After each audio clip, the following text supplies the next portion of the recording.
SP Saves, quem são e o que muda para as empresas no mercado cripto a partir de 2026? Eu sou a Thaís Almeida, contadora especialista em contabilidade e tributação de criptoativos. Vamos juntos!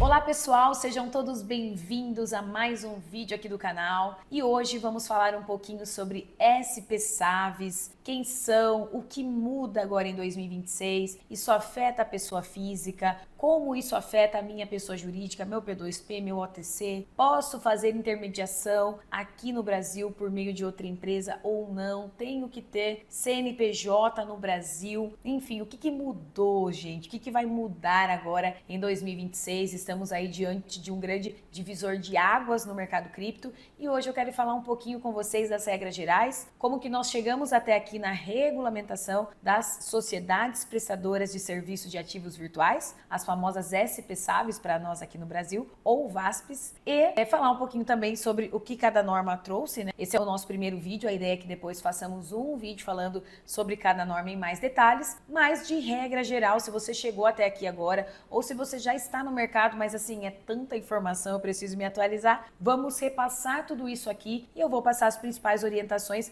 do que deve ser feito, de qual é o próximo passo, o primeiro passo, né? A fase 1 do Banco Central, que vai ocorrer agora entre fevereiro e novembro de 2026, que é, gente, o grande período para que as empresas que já estiverem em atuação na data de entrada em vigor das resoluções, agora em 2 de fevereiro, para que elas possam solicitar licença, protocolar o pedido de licença junto ao Banco Central, ok? Então, só fazendo um panorama geral, pessoal, essa história toda ela iniciou lá em 2022 com a Lei 14.478, que foi o grande marco legal dos criptoativos, foi quando nós começamos de fato a falar que o mercado cripto seria regulado no Brasil, né, que seria regulamentado no Brasil, e com isso, e foi aí que tudo começou, né, com isso já começaram muitas teorias aí no mercado, e ao longo do tempo nós fomos aí acompanhando, hoje nós somos a Contiliza, a contabilidade é praticamente pioneira na atuação com pessoas jurídicas no mercado cripto, nós estamos desde 2020, acompanhamos tudo isso de perto e agora mais do que nunca estamos ainda mais ativos e auxiliando muitas empresas nesse processo. Foi aí que tudo começou e desde então nós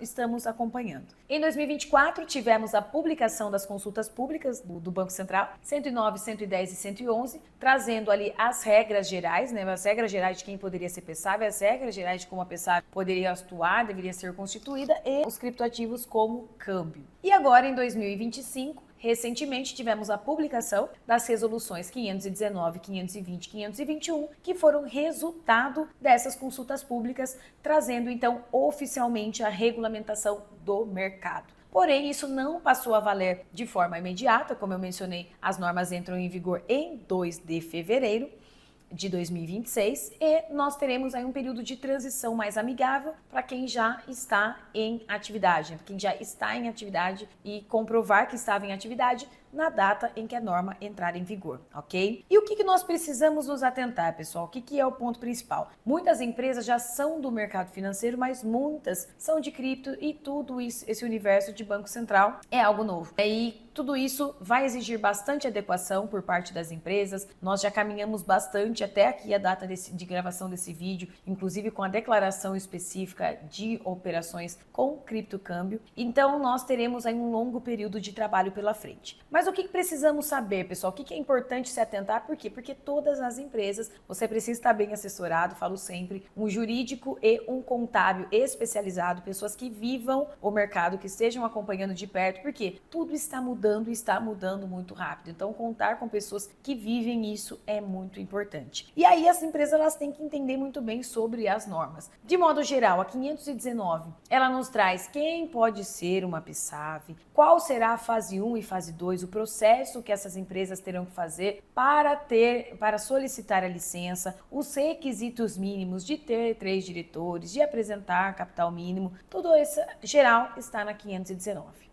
A 520, eu até trouxe ela aqui, eu vivo com elas, gente, agora. A 520, ela traz as regras gerais mesmo. Qual será? Trouxe aqui, ó, temos aqui as definições, temos as modalidades das prestadoras. Então, hoje está bem claro, né? A prestadora de serviços de ativos virtuais, né, a SPSAV, ou ela é uma intermediária, ou ela é uma custodiante, ou ambos, né, que é definido como corretora. Temos a tratativa sobre as intermediárias, sobre a custodiante, sobre outras, as operações realizadas por conta própria, da constituição. Então, essas empresas elas poderão ser sociedades limitadas ou anônimas, elas terão que conter em sua razão social o termo de sociedade prestadoras de serviços de ativos virtuais, elas terão que apresentar o capital social mínimo, que foi aí, eu acredito, né, o pessoal fala muito, o grande vilão dos pequenos players do mercado, e nós vamos comentar já um pouquinho mais sobre isso. Enfim, toda essa questão de segregação patrimonial, de governança, de prova de reserva, tudo isso, quem pode ser sócio, o sócio não pode ser sócio único pessoa física, se for jurídica, tem as regrinhas específicas, ou seja, temos muitas questões específicas ali na 520, que envolve questões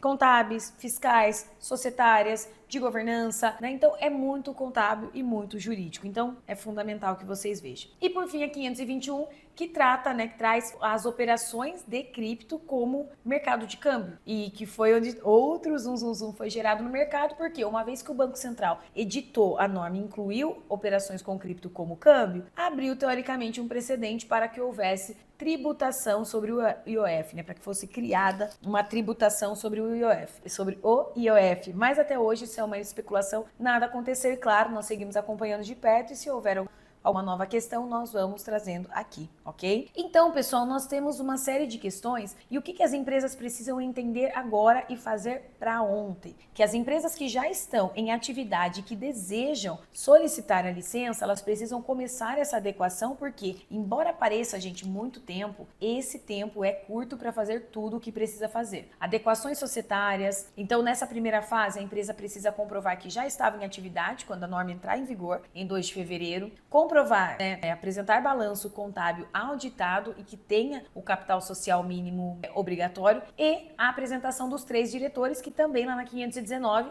temos as regras, né? O que os diretores precisam ter, né? Quais são as regras ali para ser o diretor da PSAV, entre eles a questão da reputação ilibada, né? Que muito se fala. Nada no nome, nenhum débito, nenhuma pendência, enfim. A pessoa que seja residente no Brasil e que vai representar nesses 3 diretores, fazendo a representação da empresa aqui no Brasil. Ou seja, pessoal, além de custoso em diversas fases do processo, não é só capital, né? Envolve uma série de custos de auditoria, de compliance, enfim, é uma grande estrutura. Para que o trabalho seja bem feito, precisa de tempo, gente. Não é questão de chegar lá no dia 1º de outubro e querer correr. Pode dar certo? Pode, mas o grande ponto aqui é começar antes para não ter problema, gente. Porque o que não pode acontecer nesse processo é a sua empresa ter uma negativa, porque tendo uma negativa do Banco Central, isso pode custar anos para a sua empresa, para você conseguir obter essa licença. Então, quanto antes começar e melhor fizer, maior a chance de sucesso.